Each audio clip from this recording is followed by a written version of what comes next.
नमस्कार। यो अहिले यो कालीगण्डकी जलाशययुक्त आयोजनाको यो पत्र पत्रिका, यो मिडियाहरू, यो छापा माध्यमहरू जताततै यो सबै चाहिँ चर्चामा आइराखेको छ। यो अहिले EIA स्वीकृतिको फेजमा अब सायद नै स्वीकृति पनि भइसक्यो होला।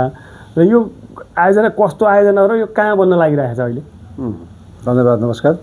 यो कालीगण्डकी जलविद्युत आयोजना भनेको योभन्दा पहिला 2034 सालतिर चाहिँ जापानको जाइका भन्नेले यसको चाहिँ पत्ता लगाएको र कसरी पत्ता लगाएको भन्दाखेरि यो कालीगण्डकी बेसिनमा कति चाहिँ बत्ती चाहिँ निकाल्न सकिन्छ भनेर टोटल चाहिँ पुरै चाहिँ यो अध्ययन गर्दाखेरि थाहा भएको चाहिँ आयोजना हो। तर अब यो अहिले पछिल्लो समयमा आएर यो आयोजना चाहिँ बनाउनु पर्छ भनेर यसको चाहिँ EIA पनि सकियो भन्ने चाहिँ छ हैन। EIA सकिएर अब त्यसको स्वीकृतिको चरणमा छ। अब यो आयोजना कस्तो आयोजना हो भन्दाखेरि कालीगण्डकी नदीको जुन चाहिँ यो कालीगण्डकी नदीको जुन बीचतिर भनौँ यो 640 किलोमिटर कालीगण्डकी नदी छ, त्यसको चाहिँ बीचतिर चाहिँ यो चाहिँ आयोजना बनाउने भन्ने छ। र यो आयोजना पहिला 844 मेगावाटमा यसको चाहिँ निस्किन्छ भन्ने अनुमान थियो।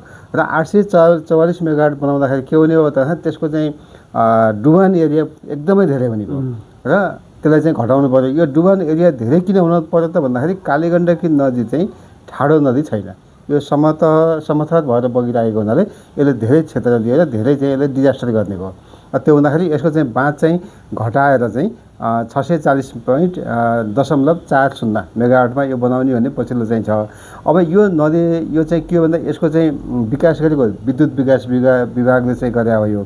र यसको चाहिँ यो कहाँनिर बन्छ त भन्दाखेरि कालीगण्डकी नदी र सेतीबेनी नदी र सेती नदीको बिच चाहिँ सेतीबेनी भन्ने ठाउँबाट चाहिँ 10 किलोमिटर माथि उर्लेनी भन्ने ठाउँमा चाहिँ र खड्गकोट कालीगण्डकी गाउँपालिका गुल्मी र बिहादी गाउँपालिका पर्वत यो चाहिँ बर्लाचौर अथवा उर्लेनी भन्ने ठाउँमा यसको बाँध बनाउने भन्ने छ।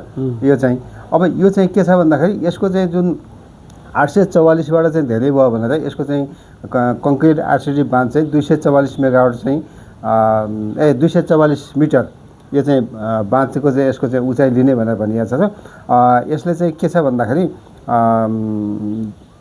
640.40 मेगावाट बनाएर यसलाई चाहिँ पुरै चाहिँ जलाशययुक्त बनाएर विद्युत निकाल्ने।